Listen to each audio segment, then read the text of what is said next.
بسم الله والصلاة والسلام على نبينا محمد عليه الصلاة والسلام. خوتي خواتاتي، ان شاء الله تكون الاحوال طيبه ولا احسن ما يرام، ويلقاكم هذا الفيديو في اتم الصحه والعافيه يا رب. فيديو جديد ووصفه جديده كما العاده. اليوم ان شاء الله غنشارك معكم حلوه لاكريم او لا طارت او تورته، كل واحد وكيفاش يسميها، بدون جينواز ولا حتى جيلاتين، تجي ولا اروع، بنينه بزاف بزاف، بالمذاق ديال الفراوله او الفخومبواز، ولكم الاختيار في النكهه وفي المذاق. وغنعطيكم جميع الاسرار باش ننجح معكم لاطارت وما ديالكم. نطولش عليكم في المقدمه، ندوزو لطريقه التحضير على بركه الله. بسم الله. عندي 7 المعالق كبار ديال الزيت، 7 المعالق كبار ديال الحليب، 7 المعالق كبار ديال السكر، 7 المعالق كبار ديال الدقيق، حبتين من البيض، 2 اكياس من خميرات الحلويات من فئه 8 غرام، وكيس من الفاني فئه 7.5 غرام. غناخذ الطراب الكهربائي او مونينيكس، غنضيف عليه حبتين من البيض اللي يكونوا بدرجه حراره المطبخ، كيس من الفاني فئه 7.5 غرام، ويمكن لكم تنكهوا بداكشي اللي بغيتو.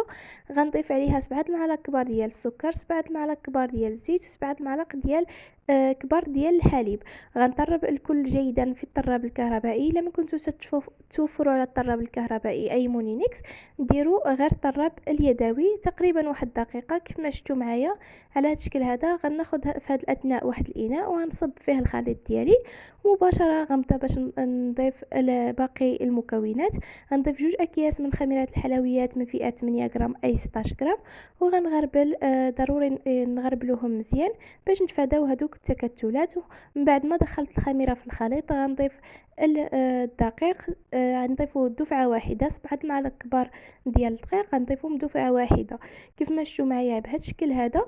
وغنحاول ندخل الدقيق في الخليط ديالي على هذا الشكل تماما. الخليط ما تيكونش ثقيل وما تيكونش خفيف، وانما تيكون القوام ديالو هو هذاك. في هذا الاثناء غناخذ لاطه ديال الفرن اللي غنفرشها ضروري بورق الطبخ اللي غنثبتو بالقليل من الزيت النباتيه، وغنصب فيه الخليط ديالي مباشره على هذا الشكل هذا.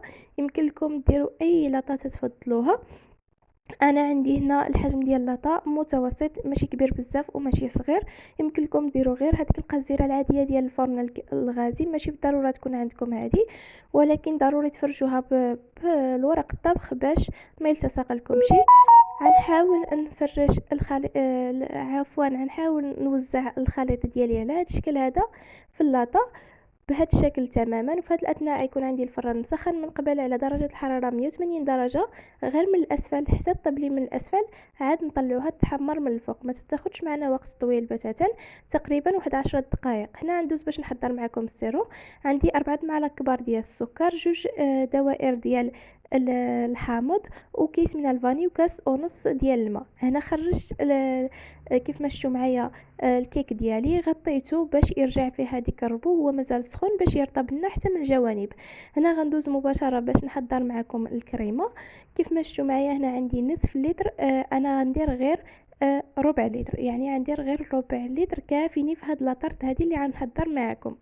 كما شفتوا معايا هنا درت الكريمه ديالي ودرت عليها السلوفان باش نتفاداو هذاك الشيء اللي تيطير لنا، ديك البقايا ديال الكريمه كيف ما شفتوا معايا، باش ما تطيرناش في الحيط نتفاداوها ونديروا السلوفان. من بعد ما تطلع لي واحد شويه ما تبقاش تطير هذيك الكريمه، غنضيف عليها غنكها تقريبا واحد المعلقه كبيره ديال اللوتيس، اللي يمكن لكم تعوضوه بالكراميل او باي نكهه بغيتو، نكهه ديال الحامض، نكهه ديال الفرومبواز، نكهه ديال الفريز، لكم نتوما الاختيار. انا بحكم انني غندير الفريز وغندير النكهه ديال اللوتيس. كيف ما شفتوا معايا من بعد ما طلعت الكريمه ديالي مزيان على هذا الشكل هذا، غندوز مباشره باش نمونطي لاطارت ديالي. كيف ما شفتوا معايا هذا الكيك ديالي من بعد ما برد ورجع فيه هذيك السخونيه تيجي رطب وفتي وزوين بزاف. غنحاول نحيد له الورق الطبخ كيف ما شفتوا معايا.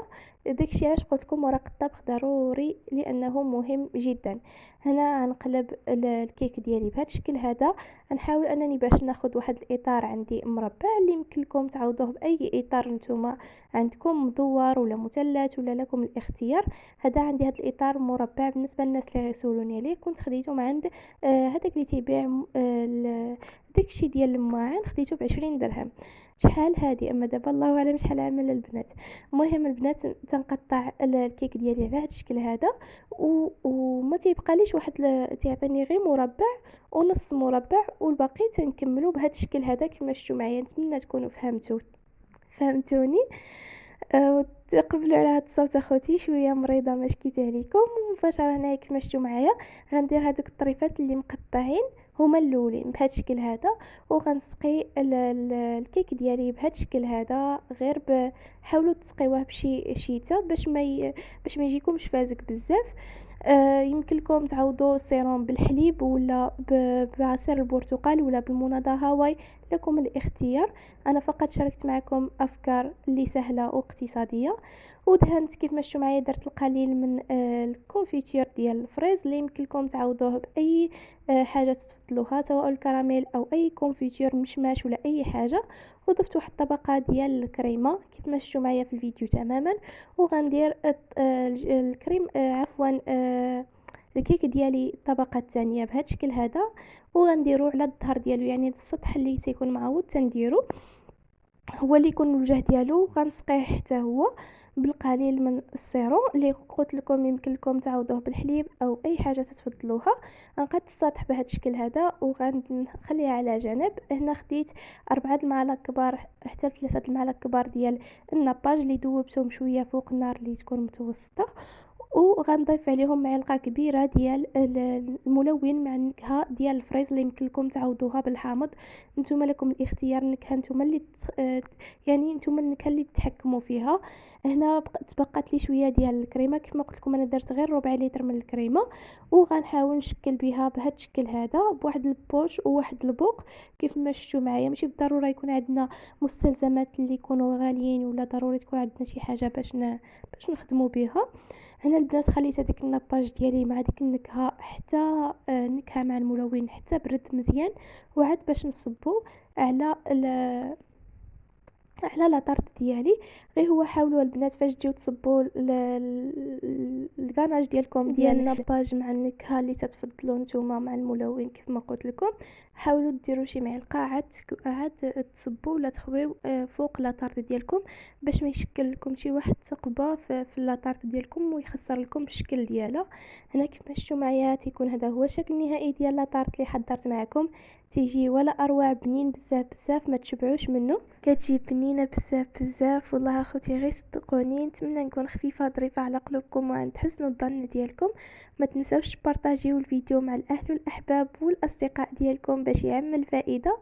توجدوا لوليداتكم هاد الحلوى ولا هاد لاطارت ولا هاد حلوه لاكريم، تجي ولا اروع، بنينه بزاف، حسن من الحلوى ديال الزنقه، باش نفرحوا وليداتنا وعائلتنا. وحتى البنات اللي بغاو يخدموا على راسهم، البنات غير بجوج حبات ديال البيضات غتحضري طورطه واعره بزاف بزاف، المذاق بنين ولا اروع، زوينه. غير صدقني وجربها.